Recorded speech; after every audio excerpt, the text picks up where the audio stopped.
Perfecto, muy bien. Entonces, pues vamos a empezar el día de hoy con un tema que se llama estadística inferencial. Es la tercera unidad y es la más larga de todas las unidades, porque acá vamos a ver prácticamente todas las pruebas estadísticas que un curso de licenciatura en psicología pues debería de tener, ¿no? Estamos viendo realmente pues las pruebas estadísticas básicas y más usuales que se suelen utilizar, pero en realidad hay más de las que vamos a ver a continuación a partir del día de hoy, ¿sale? Entonces vamos a comenzar con la estadística inferencial. El día de hoy vamos a presentar brevemente la unidad. Vamos a ver el tema del día, que es un poco de la teoría de la estadística inferencial y la inferencia en general, tanto de la inferencia estadística como la inferencia causal, que vamos a ver más adelante.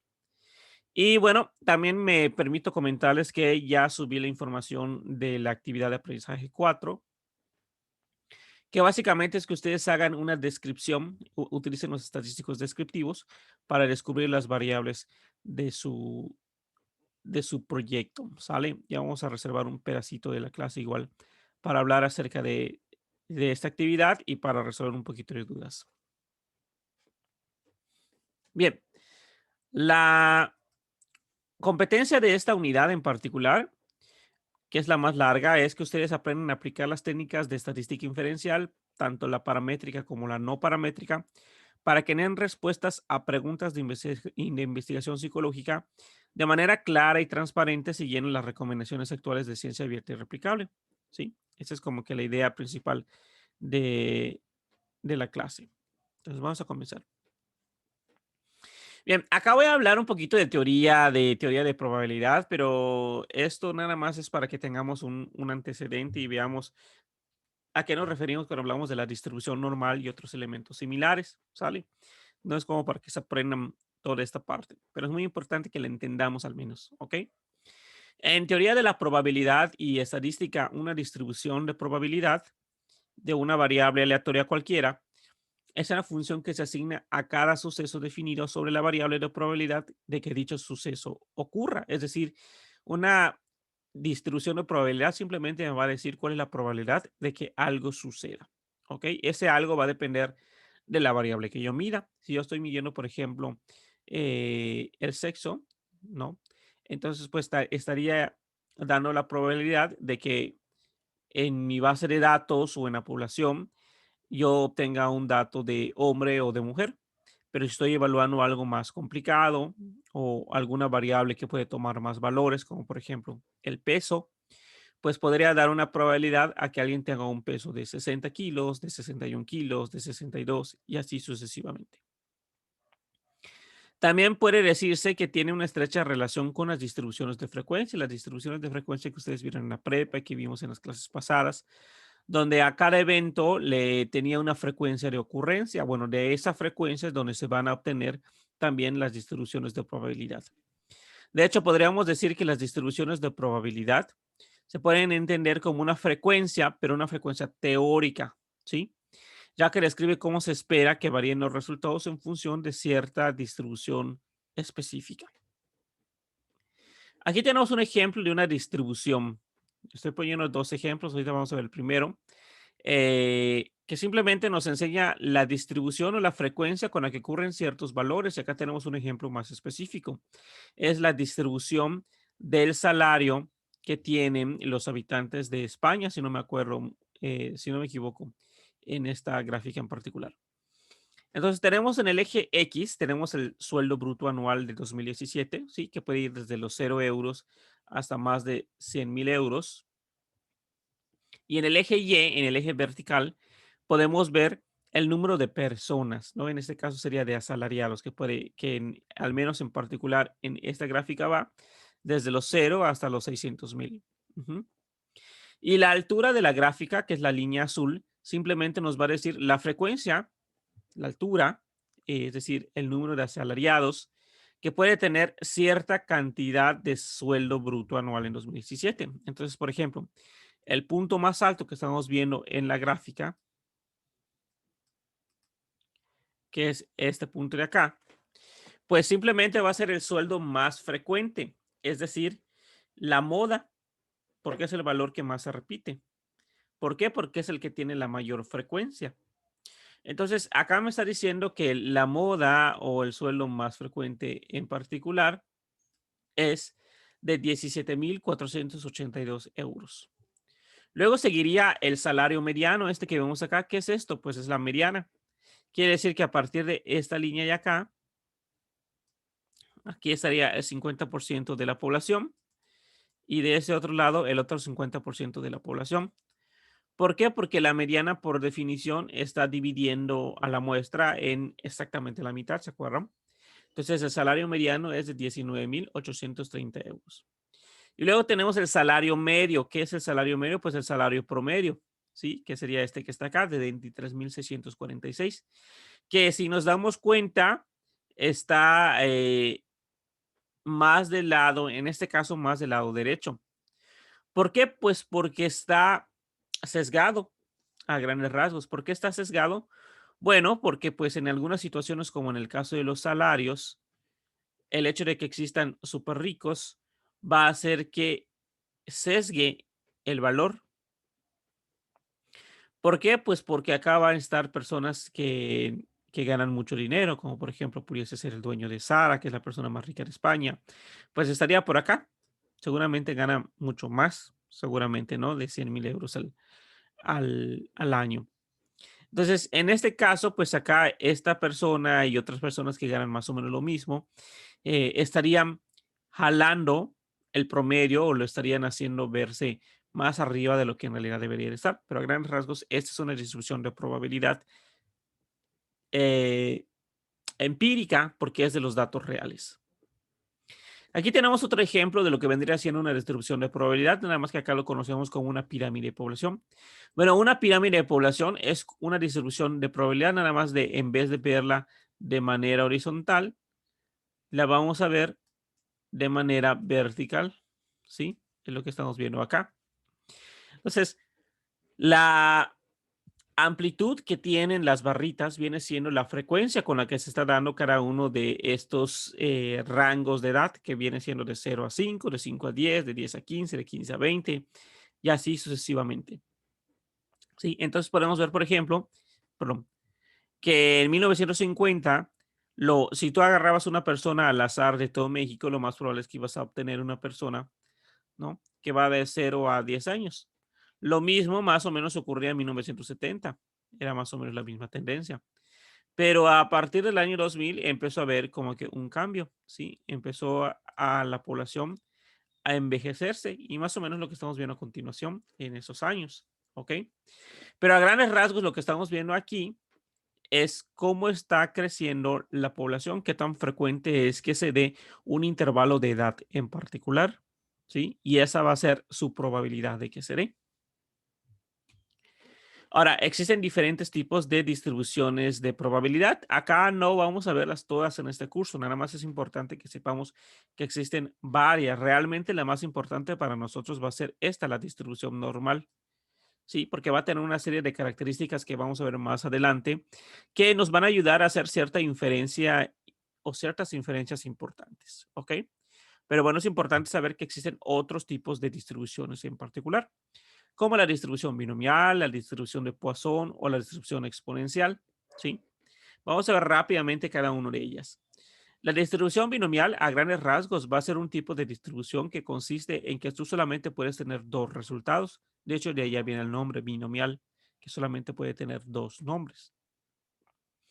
Por ejemplo, bimio muere, reprueba o aprueba, ¿no? Deserta o continúa, renuncia o continúa trabajando, ¿ok? Hombre o mujer. El parámetro le vamos a llamar un parámetro P, ¿sí? O en un parámetro poblacional también con letras griegas a veces utilizamos la letra pi. Pero a grandes rasgos, esa P me va a estar dando la probabilidad de que se dé un evento de interés. Ese evento de interés, bueno, depende de qué me interesa a mí. Puede ser que en alguna situación me interese que el paciente viva, pero puede ser que en otra situación me interese que el paciente muera. Entonces, esa P me va a dar la probabilidad de alguno de esos dos eventos. ¿Sí? Eh, a grandes rasgos. Entonces, es cuando tengo dos tipos de eventos. Cuando tengo más eventos, vamos a tener una distribución multinomial que va a ser una extensión de la distribución binomial. ¿Sí? Entonces acá tenemos, por ejemplo, evento 1, 2, 3, 4, 5, por ejemplo. Pero yo podría tener más. El chiste es que voy a tener más de 2 eventos nominales, para ser precisos, ¿no? Como cuál puede ser, como por ejemplo la distribución, perdón, la licenciatura que estudian, psicología, medicina, enfermería, nutrición, etcétera. Eso sería, o este evento se distribuiría de manera multinomial porque son varias categorías que pueden tener diferentes frecuencias, ¿ok? Luego tenemos una distribución de Poisson. La distribución de Poisson es, o se va a distribuir de esta manera, los conteos. Es decir, cualquier cosa que sea un conteo se va a distribuir Poisson. Por ejemplo, el número de hijos que tienes, el número de eventos de violencias que haya tenido una persona, em, el número de personas que atiende una cajera en una hora. Todo eso se va a distribuir, según la teoría, con una distribución de Poisson. Cuando la distribución de Poisson es muy grande, esta se va a acercar a la distribución normal, como la que estamos viendo aquí, como el azul. Pero la realidad es que la mayoría de las veces va a tener una distribución que va a tender o a la amarilla o a la moradita, ¿sí? Pero si el parámetro, y el parámetro de la Poisson es lambda, es muy grande, básicamente se va a acercar a la normal. Lambda básicamente es el promedio, ¿sí? El promedio de personas que una cajera atiende en una hora va a ser básicamente el parámetro de la distribución Poisson. Otra distribución que conocemos, por ejemplo, es la exponencial. Esa las psicólogos en particular no la utilizamos mucho, pero por ejemplo, nosotros en la actualidad estamos viviendo, o al menos durante bastante tiempo vivimos de manera clara, eh, observamos cómo crecía una distribución exponencial en el número de contagios de las personas por COVID. Esa es una distribución exponencial. Los contagios, ¿sí? Las infecciones de ciertas enfermedades de transmisión suelen tener una distribución exponencial. Pero definitivamente la más importante, porque va a tener una serie de elementos importantes, va a ser la distribución normal. La distribución normal o distribución de Gauss, ¿sí? O distribución gaussiana. Se le llama distribución de Gauss porque Carl Friedrich Gauss, fue uno de los primeros matemáticos en describir de manera precisa y formal las características de la curva normal, ¿sí? Esta distribución va a tener dos parámetros, es decir, dos puntuaciones van a definir cómo se distribuye la normal, que va a ser el promedio, la letra griega mu, y la desviación estándar o la letra griega sigma, ¿sí? Que son las que vimos en estadística descriptiva. Si yo conociera el promedio y la distribución estándar de una variable cualquiera, yo podría, si sé cálculo integral y diferencial, pues integrar toda la curva normal a grandes rasgos, ¿sí? Y muchos fenómenos naturales, psicológicos y sociales se tienden a distribuir de manera normal. Acá estamos viendo un ejemplo. Aquí tenemos la altura en milímetros, perdón, la altura en milímetros de las personas, y en este caso es de la población de Estados Unidos, ¿no? Que allá tenemos, por ejemplo, no sé, vamos a poder decir, bueno, de hecho de los hombres en particular, que el promedio sería más o menos como por acá. Vamos a suponer que es como de 1,75 más o menos. Sí, entonces digamos que la estatura promedio aproximadamente de los americanos va a ser de 1,75. Pero fíjense muy bien que el que un americano tenga menos de 1,60 m, ¿sí? O más de 1,90 m, pues no es imposible, pero es menos probable. Es decir, es más raro, es más atípico que estos datos sucedan. No así, por ejemplo, los mexicanos, probablemente el de nosotros esté más o menos como por acá, nuestra distribución, ¿no? El de nosotros sí va a ser más probable que tengamos pues estaturas más bajas que los americanos, ¿sí? Entonces, ¿qué es lo que me está diciendo la distribución normal? La distribución normal va a decir que es más usual que yo tenga una estatura o un valor promedio en general y que conforme se va alejando ese valor del promedio, es menos frecuente que se dé este valor, ¿ok? Repito, no es que se dé, no es que sea un valor que pueda ser imposible, es decir, no quiere decir que nunca vamos a encontrar a un americano que pueda medir casi 1,50 o prácticamente 2 metros, sino que va a ser poco probable, va a ser poco frecuente que yo me llegue a topar con ese valor, ¿sí? Si yo eligiera una persona al azar de Estados Unidos, pues lo más probablemente es que yo vaya a tener a una persona que tenga una estatura que sea entre 1,70 y 1,80. ¿Ok?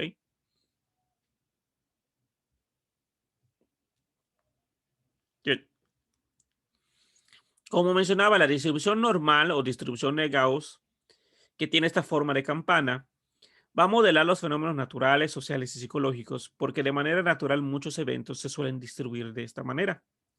A continuación vamos a ver un video de una distribución normal que van a ver que sucede de manera natural.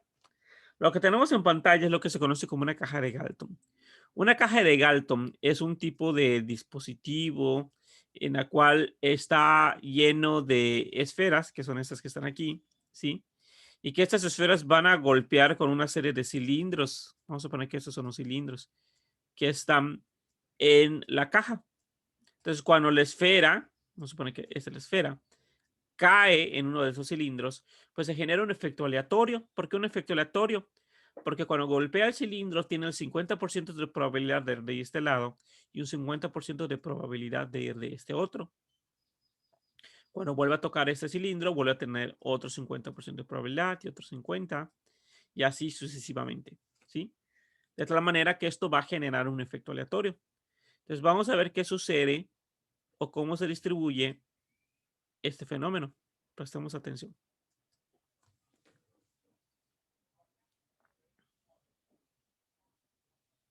Ajá. Y lo que acabamos de ver básicamente es una distribución normal, cómo se distribuyeron el caer de esas pelotitas, ¿no? Básicamente es una distribución normal, ¿no? Propiamente dicho, ¿ok? Ahora, adelante, Ara. ¿Cómo, o sea, cómo es que la probabilidad siempre tiene que dar un centro así? No siempre va a suceder en los fenómenos que se distribuyen normal. Hay eventos que no se distribuyen normal y que van a tener otra probabilidad de que se den. Por ejemplo, el tiempo no se distribuye normal. Tienen distribuciones específicas como la distribución exponencial negativa o la distribución Weibull.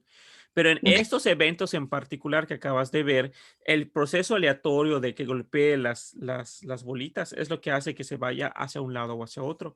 Y por eso es que se distribuye de manera aleatoria normal. ¿Sí? Es más probable que cuando tú vayas, es que piénsalo de esta manera. Tienes acá ¿cómo se llama? ¿Los cilindros? Los cilindros, exactamente. Entonces, piensa en tus clases de probabilidad. Cuando golpeaba acá, tenía un 25%, ¿no? Perdón, un Ujú. 50% de ir acá 50. o hacia allá, ¿no? Entonces, acá ya tuvo un 50%. Al irse acá, va a tener un 25%. Y al irse acá, va a tener un 12,5%. Pero acá, por ejemplo, para llegar a este que está acá, tiene este 12,5% de cuando golpeó este, ¿sí? Pero también tendría este otro 12,5% de este otro lado, ¿sí? Entonces acá ya se volvió a sumar un 25%. De tal manera que cuando golpean los cilindros del medio, como puede ir tanto venir del lado de la derecha como de la izquierda de la anterior, está aumentando la probabilidad de que se dé en ese valor. No así lo de los extremos. Los Mm, extremos solo tienen un tipo de ramificación a través del cual puede suceder. Ujú. ok, gracias. De nada. La distribución normal tiene una serie de características que podemos utilizar para hacer una inferencia pues relativamente rápida, ¿sí? Son tres en particular. Es simétrica con respecto a la media. Los puntos de inflexión se obtienen a n cantidad de veces la desviación estándar con respecto al promedio. Y la media, la mediana y la moda es la misma. Vamos a entender primero el 1 y el 3 y ahorita regresamos al 2, que es uno de los más importantes. Bien, según la curva normal, me está diciendo que una propiedad muy importante es que el promedio o la media es simétrico con respecto a este valor. Es decir, si aquí tenemos al promedio, aquí abajo, que es esta mu griega, pues quiere decir que de este lado está el 50% de la información y de este otro lado está el otro 50% de la información. Básicamente es una imagen a espejo, ¿ok? De la distribución que voy teniendo. ¿Qué otra cosa me dice? Me dice que cuando mi variable se distribuye normal, las tres medidas de tendencia central que conocemos, media, mediana y moda, van a coincidir en un solo valor. ¿Por qué? Bueno, como ese es el valor más alto y esa es una distribución de probabilidad, quiere decir que ese es el valor más frecuente. Entonces sería la moda. Pero además, como divide exactamente a la mitad a la distribución, también va a ser la mediana. Es decir, lo va a dividir exactamente a la mitad. Y si nosotros sumáramos todos esos datos y los dividiéramos entre el total de datos, me va a dar precisamente este valor que va a ser el promedio. Entonces, cuando mi variable se distribuye normal, las tres medidas de tendencia central coinciden en un solo valor. Y la otra característica que tenemos es un poco más complicada, pero es muy importante, porque de hecho muchos elementos de psicometría, que van a ver más adelante en sus clases de evaluación psicológica, se van a basar en este principio, que se le conoce también como regla empírica. La regla empírica, o 68, 95, 99, nos hace referencia a que a partir de cierta cantidad de distribuciones estándar que se alejen mis valores del promedio, ya sea por arriba o por abajo, voy a obtener cierta cantidad de datos. Entonces, por ejemplo, ¿qué me dice esta propiedad? Me dice que a una desviación estándar por arriba y por debajo de la media, es decir, la parte que está de un azul más oscuro, me va a sumar el 68% de la información. Ujú. Luego me dice, a dos desviaciones estándar, es decir, fíjense, es el promedio más dos desviaciones estándar, ya sea por arriba o por abajo, va a tener el 95% de la información, es decir, todo lo que está sombreado de aquí a aquí va a tener el 95% de la población. Y a tres desviaciones estándar, como se podrán imaginar, es decir, más o menos como de aquí a aquí, va a estar el 99% de la información y eso se va a cumplir siempre que mi variable se distribuya normal. ¿Sí? Nunca llega al 100% porque la distribución normal es una distribución asintótica. Si recuerdan un poquito, esto quiere decir que nunca va a tocar el eje horizontal. A 4 va a estar el 99.9, a 5 el 99.99 y así sucesivamente. ¿Ok? Ahora, ¿pero qué relevancia tiene esto o para qué rayos me va a servir? Bueno, esta propiedad de la curva normal de la regla empírica me sirve para hacer inferencias relativamente rápidas. Si yo sé que una variable se distribuye normal, vamos a ver un ejemplo. Por ejemplo, los psicólogos sabemos que el coeficiente intelectual o el CI se distribuye normal con un promedio de 100 y una distribución estándar de 15. Y eso es muy importante, chicos. Todas las pruebas de inteligencia tienen estos parámetros. Todas. ¿Ok? Es decir, toda prueba, ya sea la Wechsler, la Raven, Dominos, la que ustedes quieran, la beta, va a tener un promedio de 100 y una distribución estándar de 15. ¿Ok? ¿Por qué? Porque es un consenso que los psicólogos medimos la inteligencia con ese valor. Ujú. Entonces, ¿qué tenemos acá? Tenemos lo siguiente. Si conocemos que un niño tiene un CI de 130 puntos, vamos a responder lo siguiente. ¿Cuántos puntos estaría este niño por arriba del promedio? ¿Cuántos puntos de CI está este niño por arriba del promedio? Si tomamos en cuenta que el CI promedio es de 100 y la desviación estándar del CI promedio es de 15, ¿cuántos puntos está un niño de 130 del promedio? 30. Correcto, estaría 30 puntos por arriba del promedio. Y esto que se aleja el niño, es decir, la puntuación anterior de 30 puntos, ¿a cuántas desviaciones estándar equivaldría?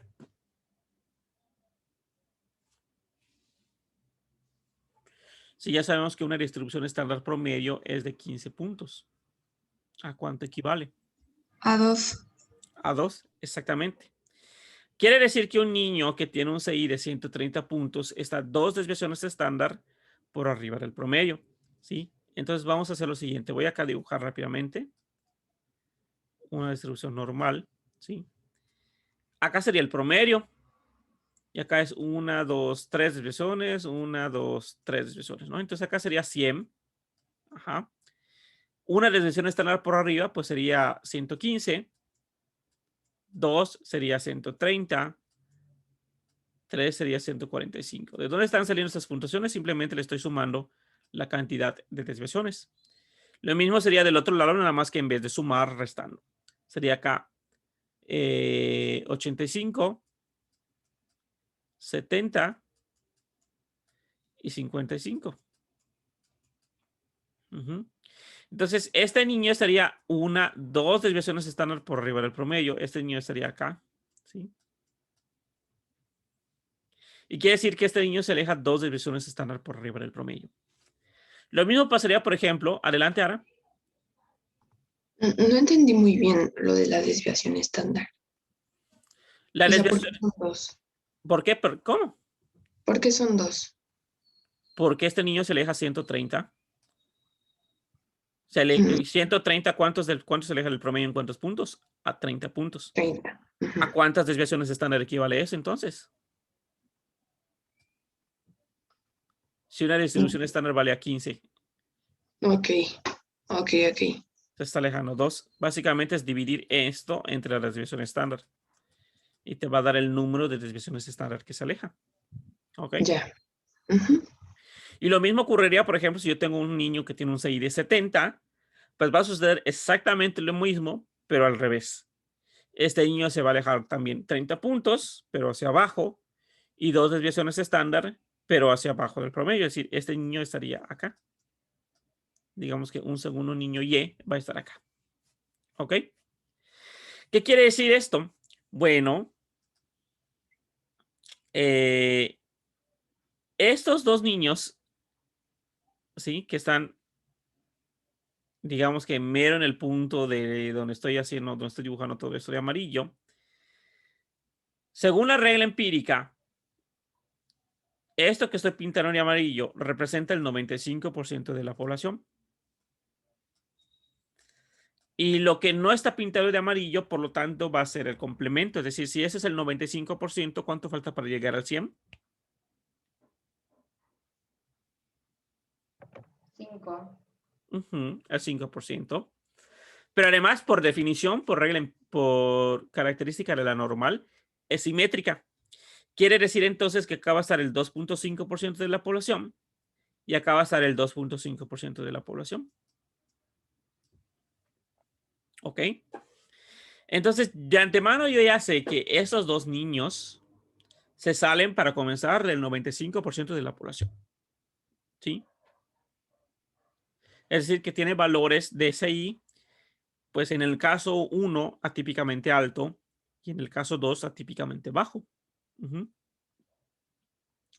De hecho, si fuésemos estrictos, yo sabría que el niño 1, el niño X, está no solamente por arriba del 95% de la población, sino que más, porque está todo esto amarillo más la parte blanca de acá. Entonces, el niño X está por arriba del 97.5% de la población. Simplemente le sume esto azul. Y lo mismo estaría el niño Y, estaría por debajo del 97.5% de la población. Y estos valores que acabo de escoger no son valores aleatorios, los elegí precisamente porque están a 2 desviaciones estándar por arriba y por debajo del promedio. Pero además, ustedes lo van a ver más adelante en sus clases de, pues no sé si ven alguna clase tipo de educación especial o de trastornos del desarrollo o de psicología educativa. Pero esos puntos que acabo de elegir son los puntos de corte que elegimos los psicólogos para diagnosticar dos cosas. En el primer caso es el punto de corte que elegimos para diagnosticar aptitudes sobresalientes y en el caso número 2 para diagnosticar alguna discapacidad intelectual. Entonces, como pueden ver, esos puntos de corte que más adelante van a aprender en sus clases de educación especial, pues no son puntos de corte totalmente arbitrarios, no es que alguien dijo, ah, bueno, a partir de tal punto vamos a considerar que un niño tiene discapacidad intelectual o es un niño superdotado. No, en realidad son puntos de corte que responden a la regla empírica. Y esto lo vamos a hacer los psicólogos en muchas otras pruebas psicométricas, dependiendo obviamente de la puntuación que tengan estas pruebas. Acá estamos hablando de la inteligencia. Por lo tanto, el promedio va a ser 100, desviación estándar 15. Si cambio de variable, va a tener otra media y otra varianza. Y voy a cambiar mis puntos de corte. Pero al principio va a ser exactamente el mismo. ¿Ok? De hecho, es exactamente lo mismo que los médicos utilizan para diagnosticar, por ejemplo, obesidad, dependiendo del índice de masa corporal. El índice de masa corporal va a tener cierto promedio y cierta desviación estándar.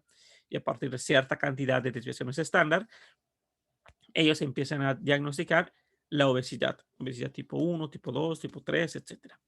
¿Ok? Pero entonces, lo que quiero que se lleven de todo esto es que esta característica de la curva normal, que le vamos a llamar la regla empírica, me hace hacer inferencias relativamente rápidas de la información. ¿Ok? Bien, ¿qué más? ¿Qué más? Ah, perfecto, muy bien. Este proceso que acabamos de hacer de manera intuitiva, que ustedes me ayudaron, ¿sí? Por ejemplo, el niño número 1 que tiene un CI de 130, pues ustedes ya me dijeron que se aleja 30 puntos de CI. ¿Cómo lo hicieron? Pues muy fácil. Ustedes lo que hicieron es 130 menos el promedio. ¿Cuánto te da? Pues te da 30 puntos. Simplemente hicieron una resta en su cabecita de manera intuitiva y es correcto. ¿Y a cuántas desviaciones estándar equivale? Pues le hicieron luego una división. 30 entre 15 me va a dar 2. Bueno, pues eso que acaban de hacer ustedes de manera intuitiva, donde a un valor X le resto el promedio y a lo que me dé eso lo divido entre la desviación estándar, esa fórmula le vamos a llamar una puntuación Z. Y cuando mi variable se distribuye normal, como en el caso del CI, y vuelvo puntuaciones Z, mis valores, se va a seguir distribuyendo normal, pero va a tener dos características muy importantes. Primero, al hacer este proceso, esta fórmula que acabo de hacer, va a hacer que mis variables ya no tengan unidades de medida. Es decir, voy a obtener variables sin unidades, es decir, variables estandarizadas. ¿Sí? Por ejemplo, si esto fuese kilogramos, pues el niño X va a tener cierta cantidad de kilogramos menos el promedio de los kilogramos entre la desviación estándar de los kilogramos. Lo que sea que me dé esta división me va a dar una diferencia en kilogramos. Si lo divido entre la desviación estándar, que también va a estar en kilogramos, va a hacer que se cancelen las unidades y me va a dar un valor Z. ¿Sí? Pues bueno, cuando mi variable se distribuye normal, va a carecer de unidades de medida y además se va a seguir cumpliendo todas las características de la curva normal con una pequeña diferencia. Ahora, en mi variable, en mi distribución Z o distribución normal estándar, porque ya estandaricé los valores, voy a tener un promedio de 0 y una desviación estándar de 1. Eso se va a cumplir siempre para la distribución normal estándar. Y del resto es exactamente lo mismo. Se van a cumplir todas las demás características de la curva normal. ¿Sale? Profe, no entendí esto último. ¿Cuándo sucede? Cuando haces utilizas esta fórmula. ¿Ok? Tu variable que fue CI, peso o altura, el que tú quieras, al aplicarle esta fórmula, restarle el promedio y dividirlo entre la desviación estándar, elimina las unidades de medida y se empieza a distribuir Z. ¿Ok? Que básicamente, si lo quieren ver de esta manera, lo estás reescalando. ¿Sí? Es decir, en vez de que tenga media 100, desviación estándar 15, un CI, ahora va a tener media 0, desviación estándar 1. Y básicamente reescalas cualquier puntuación a esta distribución en particular. ¿Sí? Que va a tener media 0, desviación estándar 1.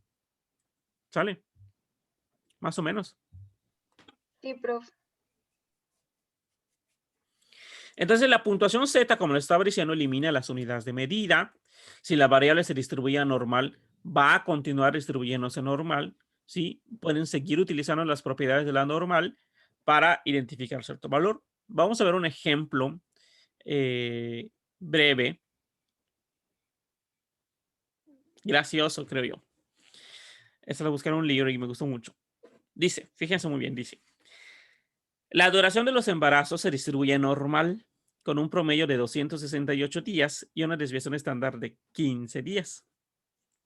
Una mujer escribió una carta a querida Avi en un periódico en la que ella afirmaba haber dado a luz 308 días después de una breve visita de su esposo, quien era marino.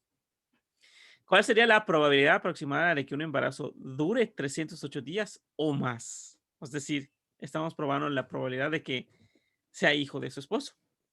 Bueno, vamos a asumir, ¿sí? Como hipótesis nula, que el embarazo es un embarazo normal para poder utilizar estos datos. ¿Sí? Mi hipótesis alternativa es que sería un embarazo atípicamente largo u otro sería que pues a lo mejor no es el hijo de su esposo. ¿Sí? Con esos valores yo puedo calcular la probabilidad. ¿Sí? ¿Cómo? Bueno, aplico la Z, ¿sí? 308 días, que es lo que dice ella que duró, ¿sí? Menos el promedio de lo que duraría un embarazo normal entre la desviación estándar de lo que duran los embarazos, me va a dar una puntuación de 2.67. ¿Sí? Me voy a regresar un poquito. 2.67. Es decir, según esta curva, ella estaría como por acá, ¿sí o no?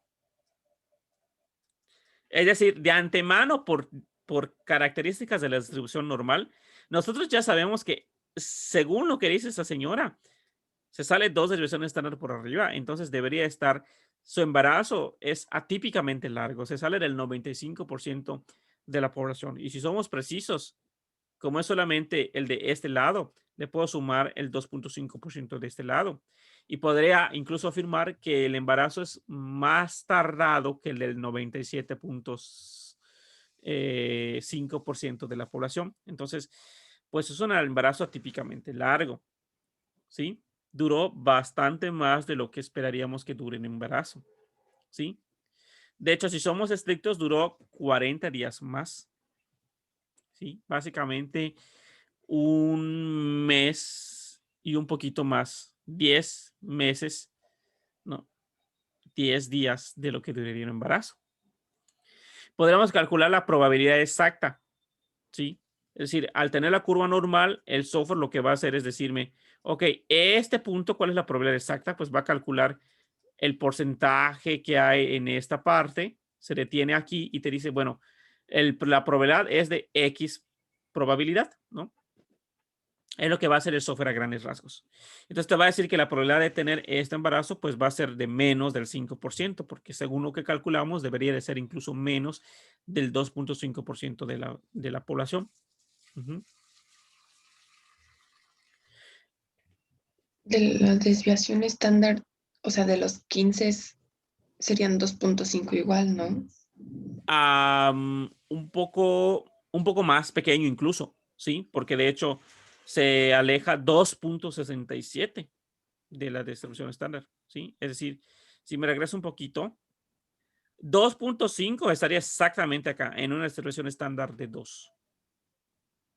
Pero ella no se alejó 2, se alejó 2.68. Entonces, el de ella está como por acá. Incluso más pequeña esa probabilidad de 2.5. Probablemente sea un Ok. 1% o algo así.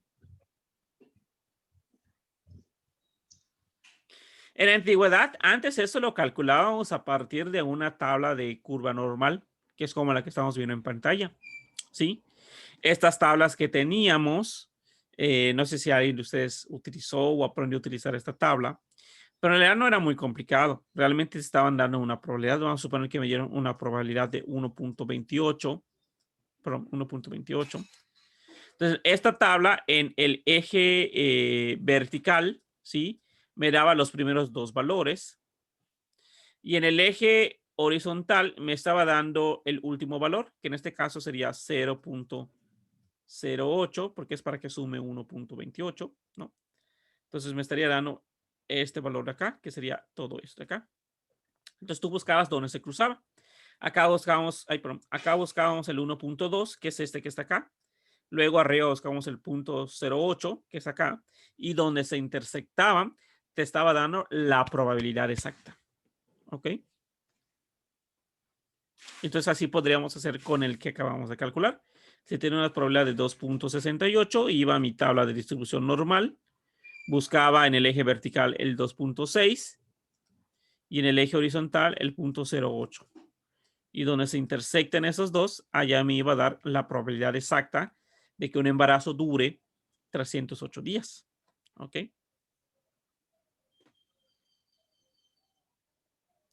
Muy bien. Esto lo va a hacer el software. En la práctica, nosotros ya no necesitamos hacer esto de manera manual. El software ya nos va a dar incluso la probabilidad totalmente exacta de lo que debería de dar cierto evento, ¿sí?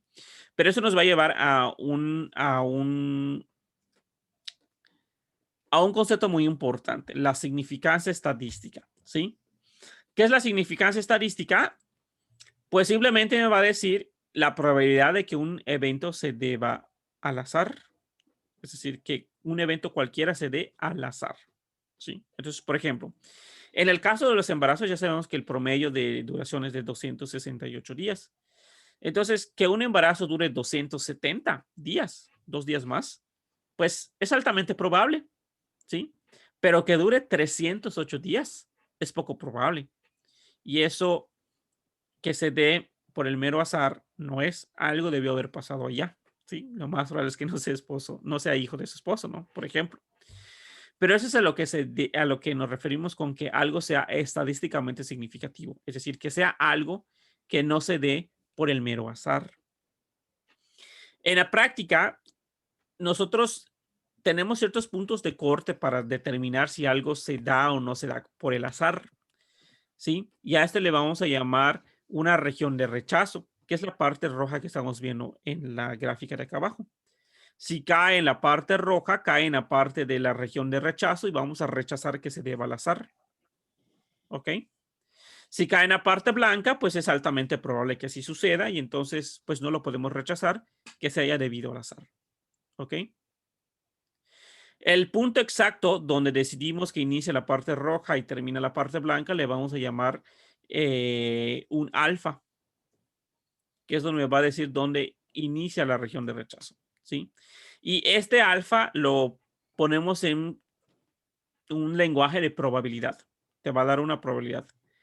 Esa alfa puede ser cualquier valor, pero los más usuales es el punto 0.5, el punto 0.1 y el punto 0.01, ¿sí? En la práctica, tampoco ya no necesitamos estos valores, pero sigue siendo una tradición utilizarlos, porque por mucho tiempo los científicos, cuando lo hacían el cálculo a mano, utilizaban estos puntos de corte, ¿sí? En la práctica, el software ya me va a dar la probabilidad exacta, nada más es ver si es más pequeño de esta región de rechazo o más alto. Si es más pequeño, quiere decir que cae por acá, por la región roja. Si es más alto, quiere decir que está cayendo por la parte blanca y por lo tanto no cae en la región de rechazo. Por eso en la práctica buscamos que la probabilidad que me calcule, que también se le conoce como valor P, sea menor que el alfa, quiere decir que esté cayendo dentro de la región roja.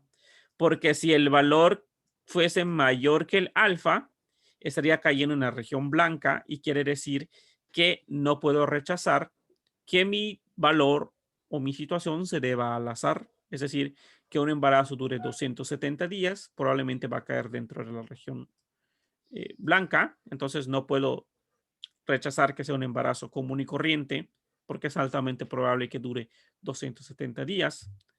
Pero que dure 308 días va a caer aquí en la región roja. Entonces acá yo podría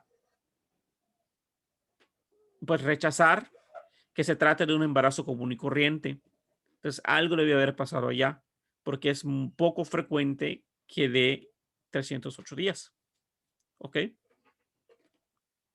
Ahora, en la práctica, voy a borrar un poquito. En la práctica, esta región de rechazo nos va a ayudar para toda la inferencia estadística, ¿sí? Cuando nosotros hacemos inferencia estadística, los investigadores estamos generalmente tratando de decidir entre dos tipos de hipótesis. Una hipótesis nula, ¿ok? Que vamos a simbolizar con la letra H0, y una hipótesis alternativa que vamos a simbolizar con la letra HA, ¿ok? De hipótesis alternativa. La hipótesis nula es lo que se debería de dar por el azar. O sea, es probable que un embarazo dure 360 días. Pues sí, entra dentro de lo razonable que podría durar un embarazo. 360, 68, 70, 75. Entra de lo razonable, ¿no? Entonces, es lo normal, es lo común, es lo frecuente, es lo esperado. Entonces, esa es la hipótesis nula, que se dé lo que debería de suceder con respecto al azar. Ahora, la hipótesis alternativa caería dentro de la región de rechazo. Es poco probable que este valor de 308 días se dé al azar. Entonces, algo debió haber pasado ya. Y así es como los psicólogos y en general los científicos decidimos si nos quedamos con una hipótesis nula o nos quedamos con una hipótesis alternativa. ¿Sí? Ahorita vamos a llegar un poquito a esta parte. Ahora, la decisión de la hipótesis nula o la hipótesis alternativa es un poco más compleja de lo que parece, o más bien, no compleja, sino más bien contraintuitiva. Porque generalmente las personas no solemos pensar de esta manera. Bueno, sí lo solemos hacer. Ahorita vamos a ver cómo, cuándo y por qué. Pero digamos que en la práctica, la mayoría de las veces que tomamos decisiones, no solemos aplicar este tipo de pensamiento, aunque sí lo utilizamos a veces. ¿A qué me refiero con esto? Los científicos vamos a partir de un punto de vista de un escepticismo científico, ¿sí? Es lo que en clase de filosofía de las ciencias mencionamos como un escepticismo colectivo, ¿no? Es decir, yo no voy a afirmar que una vacuna funciona o que un tratamiento funciona o que una terapia funciona, ¿sí? A menos que tenga pruebas de que así lo hace. De otra forma, voy a asumir de manera inicial que la vacuna, la terapia o la intervención no funciona, a menos que haya pruebas para que lo demuestren, ¿sí? Entonces, digamos que la nula o lo esperado sería esperar que ninguna vacuna, tratamiento o terapia funciona, ¿sí? Y la alternativa sería esperar que sí funcione, ¿sí? Partimos de ese escepticismo científico. Ahora, insisto, sé que puede parecer contraintuitivo porque la mayoría de las veces los psicólogos, los científicos, generalmente lo que queremos demostrar es lo contrario, la alternativa, ¿no? Es decir, pues que mi terapia funciona, que la vacuna que creé realmente está teniendo un efecto sobre los sujetos, que un medicamento tiene un efecto, que una política educativa va a mejorar las notas de los alumnos, que una política social va a disminuir la pobreza, etcétera, ¿sí? Pero tenemos que partir desde el punto de vista del escepticismo científico, ¿sí? ¿Por qué? Vamos a ver si está por acá. No, antes de llegar a esta parte. ¿Por qué? Bueno, porque en la práctica podemos tener dos grandes aciertos y dos grandes errores. ¿Ok? No, vamos a poner en blanco mejor. Dos grandes aciertos o dos grandes errores. ¿Sí? Vamos a suponer que estamos hablando de la vacuna contra el COVID. ¿Sí? Entonces tenemos la vacuna, tenemos mis hipótesis. Y podría ser una primera hipótesis de que sí funciona la vacuna, ¿no? Sí genera anticuerpos y sí genera cierta inmunidad, o de que la vacuna no funciona. Sí, esa es mi hipótesis. Y luego tenemos los datos reales, es decir, lo que yo voy a obtener de los datos que yo recoja. Es decir, que en la práctica puede ser que sí funcione o que no funcione. ¿Sí? Tengo dos escenarios donde la decisión va a ser correcta. Es decir, que yo hipotetice que sí funciona y que sí funciona. O sea, ya no pasaría nada, acerté. O al revés, que yo hipotetice que no funciona y que no funcione. pues no pasa nada. También acerté. El problema va a ser en los otros dos cuadrantes, ¿sí? Que yo diga que sí funciona cuando no funciona, o que yo diga que no funciona cuando en realidad sí funcionó. En el primer caso, decir que una vacuna funciona cuando no funciona, quiere decir que voy a vacunar a un montón de gente que van a creer que van a ser inmunes cuando en realidad no lo van a hacer y va a tener un alto costo probablemente de vidas humanas, ¿sí? Y político, porque se van a gastar recursos en algo que no funciona. Y en el otro escenario de decir que no funciona, cuando sí funcionaba, también va a tener sus propios costos, porque pude haber aplicado una vacuna que sí va a generar una inmunidad y no la apliqué porque asumí que no funcionaba, ¿sí? Y a lo mejor vamos a tardar más en buscar cuál sí funciona, etcétera, ¿no? Ahora, asumir que sí funciona cuando en realidad no funcionaba es lo que vamos a conocer como el error tipo 1, ¿sí? Y el otro cuadrante le vamos a conocer como el error tipo 2, ¿sí?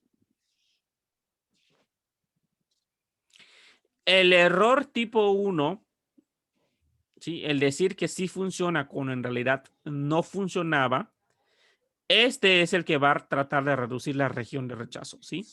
El que va a tratar de minimizar esta partecita roja que estoy poniendo acá en la distribución normal. Y que se le va a llamar alfa. Es decir, el alfa trata de minimizar la probabilidad de cometer el error tipo 1. Entonces, por ejemplo, si mi alfa... Ay, perdón. Ah, ya se borró. Perdón. Entonces tenemos acá. Si mi alfa, que en este caso era el error tipo 1 y el error tipo 2. Si mi alfa era de 0.05, quiere decir que la probabilidad de cometer el error tipo 1 era del 5% o menos. ¿Sí? Por lo tanto, esas regiones de rechazo sí me interesan en el sentido de que, ok, la probabilidad de que tú te equivoques es poquita, ¿no? De un 5% o menos. Ahora, el error tipo 2 es un error un poco más complicado y ese no lo vamos a hacer con alfa, sino con otro estadístico que se llama beta. Y beta es el poder de la prueba, ¿sí? Y allá va a influir mucho el tamaño de la muestra, ¿sí? Es decir, tamaños de muestras grandes van a tratar de minimizar el error tipo 2. Va a aumentar el poder estadístico, ¿sí? Pero eso sería otra clase. ¿Ok? Acá lo que nos interesa es el error tipo 1 y tiene que ver con el alfa, que es esto que estaba acá. Por eso esos niveles de 0.05, 0.01 y 0.001 tienen que ver con esta región de rechazo, es decir, en dónde estás colocando la región de rechazo. ¿Quieres tener menos probabilidad de equivocarte? Pues lo colocas a ciertos valores. Entonces, por ejemplo, en ciencias sociales, como nuestras decisiones no son tan relevantes en algunas cosas, pues utilizamos una región de rechazo un poco más flexible, 0.05. En ciencias médicas son un poco más estrictos, porque acá son decisiones que donde vienen la vida y la muerte. Y ellos utilizan regiones de rechazo de 0.01. En la industria incluso son más estrictos, ¿sí? ¿Por qué? Porque allá, pues, allá tienen costos para ellos y ellos buscan minimizar costos. O sea, las embotelladoras, por ejemplo, Coca-Cola, pues quiere equivocarse lo mínimo posible. O sea, si te dice 500 mililitros la lata, pues ni te va a dar, te va a tratar de dar 500 mililitros, no te va a tratar de dar menos porque va a estar molesto el cliente, ni más porque va a generar un costo para ellos. Entonces, sus grados de exactitud suelen ser más estrictos y ellos utilizan el 0.001, que es una metodología que en control de calidad se le conoce como 6 sigma. ¿Ok? Pero bueno, no vamos a hablar de eso. Entonces, a lo que voy con esto es, esto te va a decir si te quedas con hipótesis nula o con hipótesis alternativa, ¿sí? Es decir, que tú digas que la vacuna funcionaba cuando no funcionaba, ¿sí? Pero que trates de minimizar ese error. Por eso generamos estas probabilidades, ¿sí? Entonces, vamos a tratar de entender un poquito más. Ya vimos la teoría, ¿sí? Acá lo que estamos diciendo, y es lo que estamos haciendo en ciencia, es que, recuerden, siempre estamos partiendo de la hipótesis nula. Es decir, la vacuna no funciona, la terapia no funciona. Ujú. Y yo no voy a aceptar la hipótesis alternativa hasta que mis pruebas no me lo demuestren. De tal manera que busco minimizar la probabilidad de que yo me equivoque al aceptar la hipótesis alternativa. Tiene que ser una prueba muy fehaciente para que yo la termine aceptando. Por eso coloco estos valores donde la probabilidad de que me equivoque de aceptarlo sea la mínima posible, ¿sí? Pero partimos de la hipótesis nula, acuérdense, partimos de que la terapia no funciona, no hay diferencias entre grupos, no hay correlación entre variables, e insisto, puede parecer contraintuitivo, porque en la práctica lo que queremos probar como investigadores es que la pastilla funcionó, etcétera, ¿no? Entonces, pero si lo hacemos, lo que pasa es que no lo hacemos de manera, creo yo, consciente, pero los seres humanos sí lo hacemos.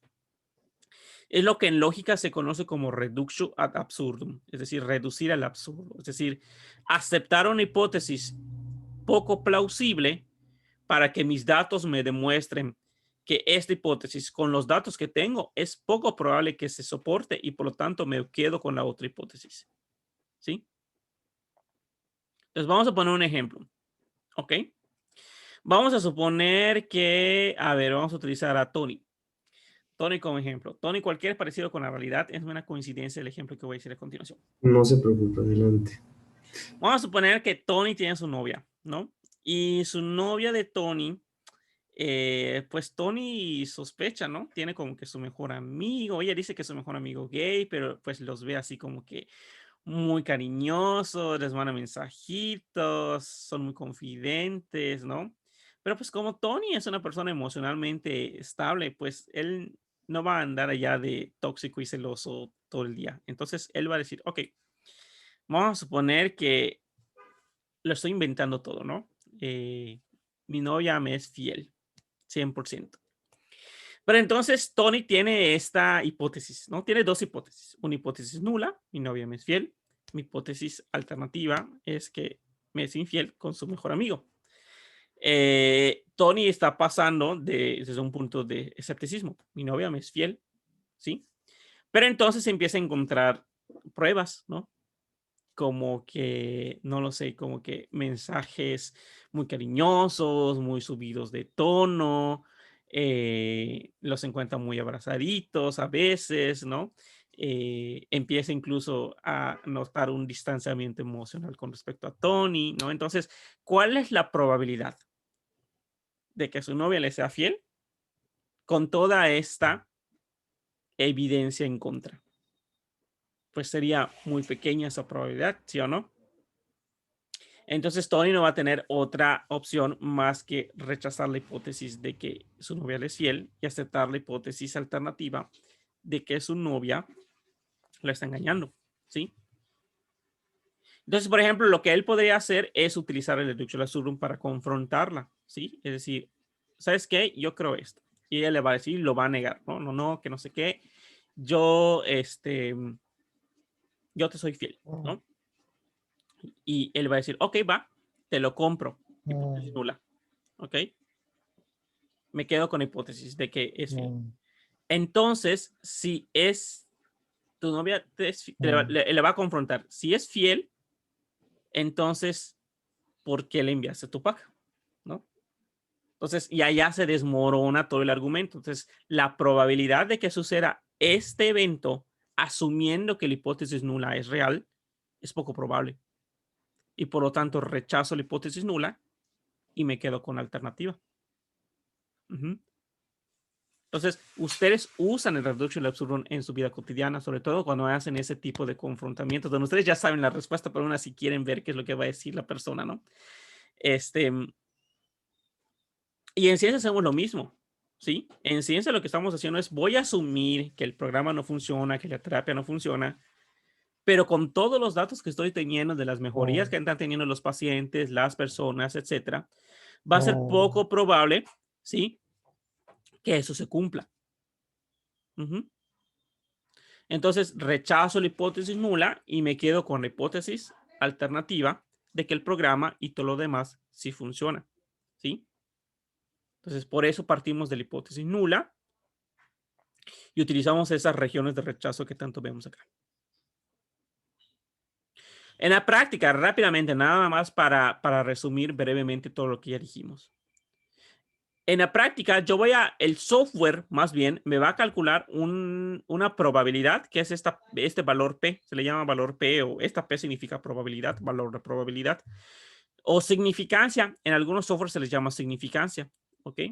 Pero este valor P o significancia, si es menor que el alfa que yo determino, es decir, implicaría que cae dentro de esta línea roja, ¿no? En la región de rechazo, yo me quedaría con hipótesis alternativa. Pero si mi significancia es mayor que alfa, es decir, cae dentro de la parte blanca de la anterior diapositiva, pues me quedaría con la hipótesis nula. ¿Sí? Entonces, esta decisión yo me la tengo que aprender, ¿eh? Se la tienen que aprender. La vamos a estar practicando a lo largo de varios ejercicios que vamos a estar haciendo, pero es muy importante que la aprendamos, ¿sí? Si la significancia es menor que alfa, me quedo con la alternativa. Si es mayor, me quedo con la nula. Vamos a ver unos ejemplos. Acá tengo un ejemplo de una variable que se llama tiempo de reacción, que es una prueba de normalidad, ¿sí? Es una prueba que me permite saber si una variable se distribuye o no se distribuye normal. ¿Sale? Adelante, Ara.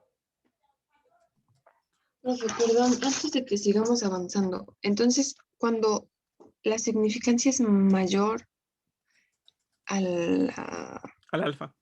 al alfa, es entonces la que elegimos alternativa, ¿no? Si es mayor. Cuando es mayor, no la nula. Cuando es menor, es la alternativa. ¿Ok? Ok, gracias. De nada. En una prueba de normalidad, como la prueba del Kolmogorov-Smirnov o la prueba Shapiro-Wilk, mi hipótesis nula es que mi variable se distribuye normal.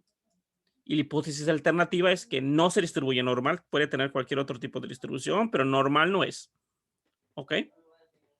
Entonces, en este sentido, acá tenemos ya la significancia. Esta es la significancia que me está dando un estadístico o un software en particular. Entonces, por ejemplo, allá me está diciendo .200 y .502. ¿Sí?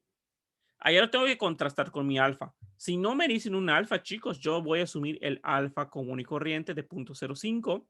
Pero si me dicen un alfa en particular, pues uso ese. ¿Ok? Pero, por ejemplo, voy a utilizar acá un alfa de 0.05. ¿Sale? Entonces, acá, ¿qué tenemos? ¿Cómo es este .200 con respecto a este alfa? ¿Es mayor o menor? Mayor. Mayor. Mayor. Y por lo tanto, ¿con qué hipótesis me quedo? Con la nula. Con la nula, así es. Y lo mismo va a suceder con esta otra, con la Shapiro-Wilk. ¿Se dan cuenta? También es mayor. Me quedo con la nula. ¿Y qué merecía la nula?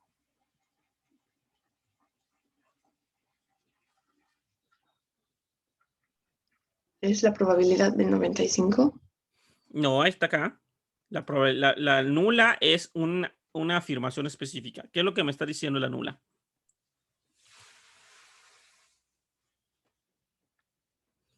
¿Qué es lo que me estaría diciendo?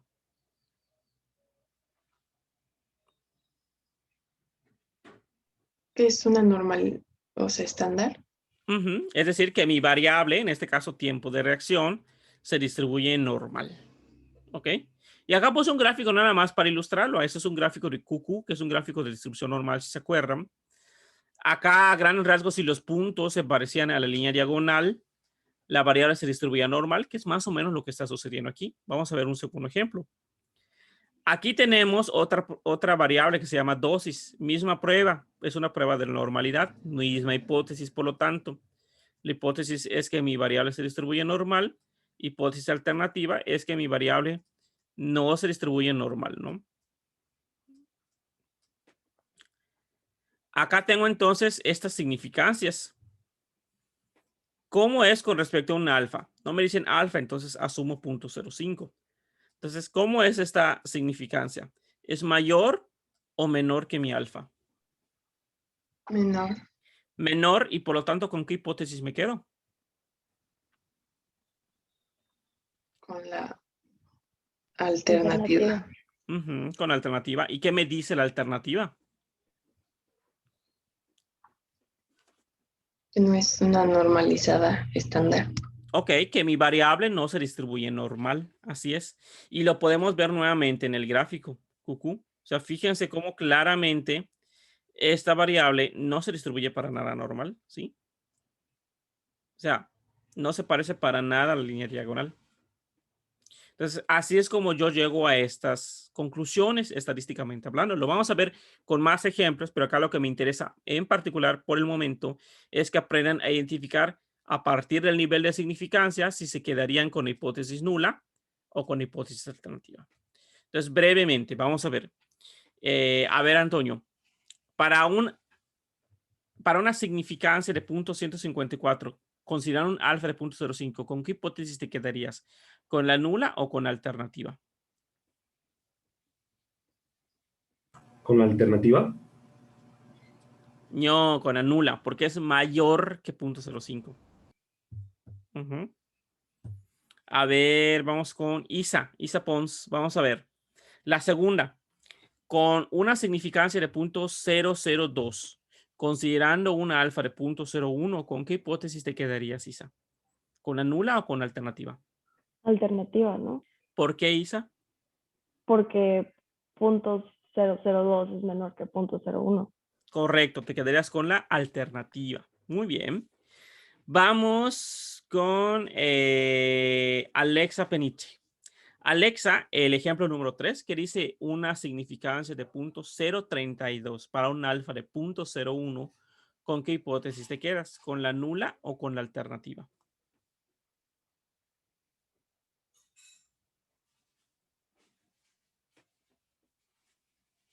Oigan, si se van a dormir, que me avisen para que no los diga, no los llame a participar. A ver, ¿quién quiere este? A ver, adelante, Antonio. ¿Puedo volver a intentarlo? Claro. Sería nula, ¿no? Porque es mayor a Al nuestra alfa. alfa. Así es. 0.03 es mayor a 0.01. ¿Ok? Entonces me quedaría con la nula. Y por último, vamos a darle esta última a Ara. A ver, Ara, dime 0.049 para un alfa de 0.05. Es alternativa, ¿no? Porque es menor. Así es alternativa. Acá puede haber quizás un poco engañoso para algunos, pero acá Sí. tengan cuidado nada más. Acá tienes 3 decimales y acá tienes 2. Acá sería nada más añadirle un 0 y sería comparar 0.050 con respecto a 0.049. Y efectivamente se quedarían con alternativa. ¿Ok? Muy bien. Vamos a dejarlo hasta aquí para que podamos ir a un descansito y continuamos después del descanso. Quedan algunos temitas adicionales que quiero ver con ustedes. Son exactamente 8:25. ¿Les parece bien como una media horita para que desayunen y tengan chance? Ok. Sí, profe, gracias. Sí, profe, gracias. Entonces son 8:26, 9, ¿saben? De aquí a que sean media hora es como las 9. Va, Entonces, profe, gracias. regresamos a las Gracias, 9. profe. Voy a cerrar nada más la sesión de ahorita para que es más, voy a parar el video.